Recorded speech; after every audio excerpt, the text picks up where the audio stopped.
ದುರದೃಷ್ಟ ಈ ಕಾಂಗ್ರೆಸ್ ಆಳ್ವಿಕೆ ವಿಶೇಷವಾಗಿ ಈ ಶಾಸಕರು ಬಂದ ಮೇಲೆ ಅಧಿಕಾರಿಗಳು ಸಂಪೂರ್ಣ ಇವರ ಒಂದು ಬೊಂಬೆಗಳಾಗಿ ಕೆಲಸ ಮಾಡ್ತಾರೆ. ಅವ್ರಿಗೇನು ನಾವು ಸರ್ಕಾರದಲ್ಲಿ ನಮ್ಗೆ ಸಂಬಳ ಬರ್ತಾ ಇದೆ, ಸರ್ಕಾರಿ ಕೆಲಸ ಮಾಡಬೇಕು, ಜನರ ಕೆಲಸ ಮಾಡಬೇಕು, ನ್ಯಾಯದ ಪರ ಮಾಡಬೇಕು ಅನ್ನೋದು ಮರ್ತೋಗಿದ್ದಾರೆ. ಗುಲಾಮರ ರೀತಿಯಲ್ಲಿ ವರ್ತಿಸ್ತಾ ಇರೋದು ಭಾಳ ನಮಗೆ ದುಃಖ ತರ್ತದೆ. ಇವತ್ತು ನಾವು ಮತ್ತು JDSನ ಜಿಲ್ಲಾಧ್ಯಕ್ಷರು ಮತ್ತು ಎಲ್ಲ ಮುಖಂಡರು, ಎರಡೂ ಪಕ್ಷಗಳ ಮುಖಂಡರುಗಳು ಸೇರಿ ಇವತ್ತು ಸಭೆ ಮಾಡಿದ್ದೀವಿ. ಈ ಎಲ್ಲ ಘಟನೆಗಳು ನೆನ್ನೆ ಏನಾಯಿತು, ಈ ಘಟನೆಗಳಿಗೆ ಮುಖ್ಯ ಆರೋಪಿ ಆಗಬೇಕಾಗಿದ್ದು ಈ ಕ್ಷೇತ್ರದ ಶಾಸಕ.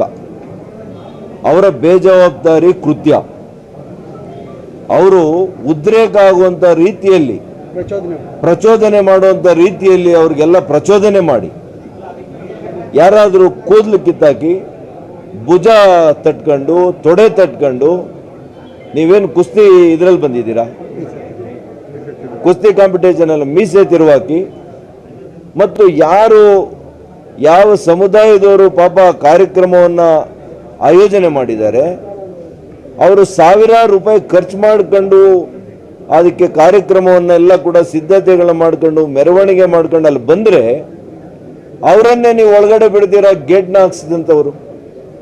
ಅವ್ರ ಕೋಪ ಇರುತ್ತಾ ಇಲ್ವಾ? ನಾನು ಮತ್ತೆ SP ಅವ್ರಿಗೆ ಹೆಂಗ್ರಿ ನೀವು ಈ ಥರ ಮಾಡ್ತೀರಿ ಅಂತಂದಾಗ ಅದು ಬಿಟ್ಟಾಗ ಅವ್ರು ಹೋಗಿ ಅವರ ವಿರುದ್ಧ ಖಂಡಿತವಾಗಿಯೂ ಕೂಡ ಧಿಕ್ಕಾರಕ್ಕೆ ಹೋಗಿದ್ದಾರೆ. ಕಾರಣ ಯಾರು? ಅವ್ರಿಗೂ ಭಾವನೆ ಇರುತ್ತಲ್ಲ. ನೀವೊಬ್ಬ ಚುನಾಯಿತ ಪ್ರತಿನಿಧಿ ಆಗಿದ್ದಂಥವ್ರು ವೇದಿಕೆ ಮೇಲೆ ಹೋಗಿ ನಾನೇನಾದರೂ ಮಾತಾಡಿದರೆ ಅದನ್ನು ವಿಷಾದ ವ್ಯಕ್ತಪಡಿಸ್ತೀನೋ ಅಂತನೋ, ಅಥವಾ ಬೇರೆ ಸಂದರ್ಭದಲ್ಲಿ ಮಾತಾಡೋಣ, ಈ ಸಂದರ್ಭದಲ್ಲಿ ಮಾತಾಡೋದು ಬೇಡ ಅಂತೇಳಿ ಅವರಿಗೆ ಮನವಿ ಮಾಡ್ಕೊಳ್ಳೋವಂಥದ್ದು ನಿಮ್ಮ ಸೌಜನ್ಯ ಇರಲಿಲ್ವಾ? ಆ ಸೌಜನ್ಯ ತೋರಿದ್ದೀರಾ ನೀವು?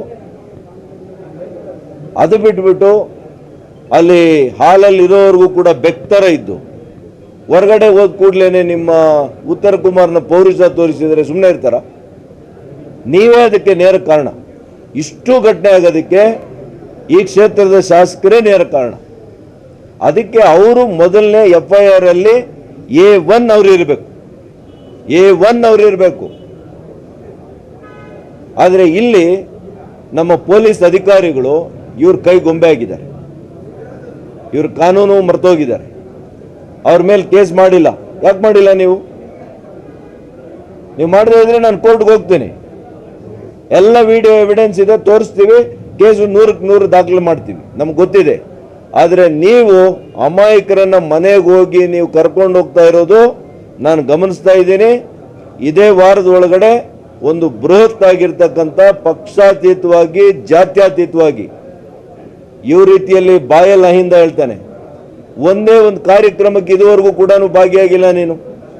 ಅಂಬೇಡ್ಕರ್ ಜಯಂತಿ, ಅಂಬೇಡ್ಕರ್ ಹೆಸರಲ್ಲಿ ಮತ ತಗೊಂಡೆ, ಅಂಬೇಡ್ಕರ್ ಜಯಂತಿಗೆ ಬಂದಿಲ್ಲ, ವಾಲ್ಮೀಕಿ ಜಯಂತಿಗೆ ಬಂದಿಲ್ಲ, ಸ್ವಾತಂತ್ರ್ಯ ದಿನಾಚರಣೆಗೆ ಬಂದಿಲ್ಲ, ರಿಪಬ್ಲಿಕ್ ಡೇಗೆ ಬಂದಿಲ್ಲ. ನೀನು ಯಾವ ಪ್ರತಿನಿಧಿರಿ?